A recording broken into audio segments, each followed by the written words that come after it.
सभी भाविक जनों के भाव से जय स्वामीनारायण। प्यारे धर्म प्रेमी जनों, आ विश्व में जेने जेनी जरूर होय एनु भजन करे छे। धननी जरूर होय एने धननु भजन थाय छे, स्त्रीनी जरूर होय एने स्त्रीनी जरूर थाय छे, विदेश में जवानुं होय एने विदेशनुं भजन थाय छे, परिवार में मोटुं थवुं होय एने परिवारनुं भजन थाय छे, गाम में के देश में मोटुं थवुं होय एने केम चूंटणी चूंटाई जाय एनुं भजन थाय छे। पण कोक विरला ज भगवाननुं भजन करी शके छे। शुं के एना दिल में एवुं छे के मारे भगवान राजी थाय एवुं करवुं छे, भगवानने मने मोटो माने, प्यारो माने, सारो माने एवुं करवुं छे। अने आ एक वार तमे भजन करी तो जुओ, जेने जेने भजन कर्युं एनुं भजन आज आखी दुनिया करे छे। सबरीए रामनुं भजन कर्युं, आज बधा सबरीने याद करे छे। सुदामाए कृष्णनुं भजन कर्युं, आज बधा सुदामाने याद करे छे। मीरा, नरसिंह, तुकाराम, तुलसीदास, जनक, जयदेव, गोपाळानंद स्वामी, ब्रह्मानंद स्वामी, प्रेमानंद स्वामी, मुक्तानंद स्वामी, दादा खाचर, परोतभाई, मोटीबा, लाडुबा, राजबा, रायबा, मीणबा, आ बधा ज मुक्तोए पुरुषोत्तम नारायणनुं भजन कर्युं। पुरुषोत्तम जेवा ताकातवर बनी गया, बोले ने ब्रह्मांड डोलावे एवा समर्थ थई गया। कारण भगवाननुं भजन। अने तो ज भजन थशे जो भगवाननी आवश्यकता समजाशे तो। अने एवुं कोई दुख नथी के भगवानना भजनथी न थाय। उपनिषदनो पोकार छे के हरि स्मृति सर्व विपत्ति विभोक्षणम। निष्कुलानंद स्वामी हरिबोल गीता में कहे छे के नारायण नामनो मोटो महिमाया जे कयो छे ते सर्व सदग्रंथ माया जे। बधा ज सदग्रंथोमां भगवानना नामनो मोटो महिमा कयो छे। माटे समजू समझे समजीने श्वासोश्वास, समझू समझीने श्वासोश्वास भगवाननुं भजन करे छे। आ दुनिया में जेने भगवाननुं भजन कर्युं ए बोले ने ब्रह्मांड डोलावे एवा थया। ए पूर्वनी वातो तो बहु सांभळी छे। वीरसदमां ज्ञानजीवन स्वामी हता, आनंदना मंदिर में बैठा था अने अचानक आम कहीने आम हाथ लांबो कर्यो त्यारे मणिलाल दादा त्यां बैठा था। ए कहे छे के स्वामी शुं कर्युं? स्वामी के एक भगत समुद्र में स्टीमर में बेसीने आवतो तो अचानक पड़ी गयो अने समुद्र में डूबतो तो मैं आम कहीने आम हाथ लांबो करी अने खंभातना अखात पासे मूकी दीधो।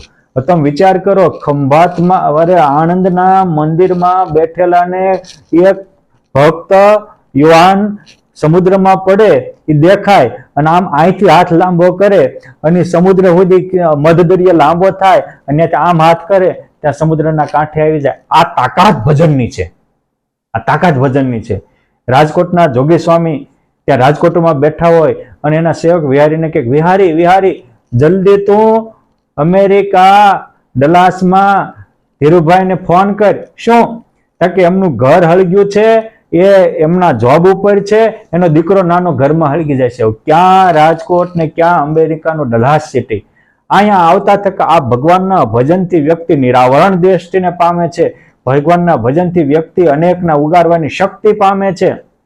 जे जेने भजन कर्युं साचानुं અને એ ક્યારે થાય તો કે જેને પરમાત્માની પસંદગી કરી એને જ પરમાત્માનું ભજન થાય છે। માણસ જેની પસંદગી કરે એનું જ ભજન થાય છે। માટે શ્રેષ્ઠ પસંદ કરો ને બહેતરીન બનો, આ માનવ જીવનનું કર્તવ્ય છે। જેને જેને શ્રેષ્ઠની પસંદગી કરી એ જ બહેતરીન બન્યા છે, એ જ વિશ્વ વંદનીય બન્યા છે, એ જ અનેકના આદર્શ બન્યા છે અને એને જ યુગો ગયા તો લોકો યાદ કરે છે એવા બન્યા છે। અને એક જન્મે નહીં તો 100 જન્મે, લાખ જન્મે, કરોડ જન્મે એક વાર તો ભગવાનના થવું પડશે ને ભગવાનનું ભજન કરવું પડશે। નિષ્કુળાનંદ સ્વામી કહે છે કે અનેક જન્મ ખોયા અનઅર્થે અંતે નાવ્યા કોઈ કામે, આ એક દેહ હરિને અર્થે રાખવો કરી 8 જામે। જેમ પ્રહલાદજીએ ભગવાનને અર્થે આ એક દેહ કરી રાખ્યો, ભગવાન જેવા તાકાતવાર બની ગયા। વાલ્યો લૂંટારો ભૂલ હતી ત્યાં સુધી હતી પણ સંતને મળીને સુધારી લીધી, વિશ્વ વંદનીય વાલ્મીકી ઋષિ બની ગયા। એમ આપણે પણ જે કારણોથી ભૂલ કરી આમાં કોઈ બહાનાબાજી નહીં ચાલે। તમે કહેશો કે મારે આમ ને આમ ને આમ, ઈશ્વરના ભજનમાં કોઈ બહાનાબાજી નહીં ચાલે। તમે તમારું કર્તવ્ય કામ પણ પરમાત્માની પ્રસન્નતા અર્થે કરો। ગીતાજીમાં ભગવાન કહે છે કે તમે સ્વકર્મણા તમભ્યર્ચ સિદ્ધિમ વિંદંતિ માનવાહ. તમારા કર્મથી જ ઈશ્વરની આરાધના કરો. જે કર્યું હોય એ ભગવાનનું કામ ભગવાનને અર્પણ કરી દો. તેરા તુજકો અર્પણ, એવું કરો તરી જશો. ભગવાન કહે છે કે તું નકરું મારું મારું મારું કરીશ તો મરીશ, અને એકવાર એમ કહે કે હે પ્રભુ આ બધું તારું તારું તારું, હું તને તારી અને મારી જેવો પ્યારો બનાવી દઈશ, અનેકનો આદર્શ બનાવી દઈશ, લાખોનો લાડીલો બનાવી દઈશ. માટે એકવાર ભજનની તાકાતને જુઓ. હરિને ભજતા હજુ કોઈની લાજ જતા નથી જાણી, જેની સુરતા સાંભળ્યાની સાથ વધે વેદ વાણી. અને અમારે મુક્તાનંદ સ્વામી પણ કહે છે કે હરિ ભજતા સૌ મોટે પામે, જન્મ મરણ દુઃખ જાય. ભગવાનના ભજનથી મોટે પામ્યા છે. રાધાજીએ ભગવાનનું ભજન કર્યું તો કૃષ્ણ જેવા થઈને એની સાથે પૂજાણા. દાસી પુત્રએ ભજન કર્યું તો એ દેવર્ષિ નારદજી થઈ ગયા. હનુમાનજીએ ભજન કર્યું તો આજે ભગવાન રામના દીકરા લવકુશના કાંઈ મંદિર નથી, પણ ભજન કરનારા હનુમાનજીના રામ કરતા પણ વધારે મંદિર સ્થાપિત થઈ ગયા. આ ભજનની તાકાત છે. માટે એકવાર ભજન કરીને જિંદગી જીવી તો જુઓ. આપ પણ અનેકના આદર્શ બની જશો, લાખોના લાડીલા બની જશો. જીવન તમારું ધન્ય ધન્ય ધન્ય બની જશે. અસ્તુ. જય સ્વામિનારાયણ. સ્વામિનારાયણ સ્વામિનારાયણ સ્વામિનારાયણ.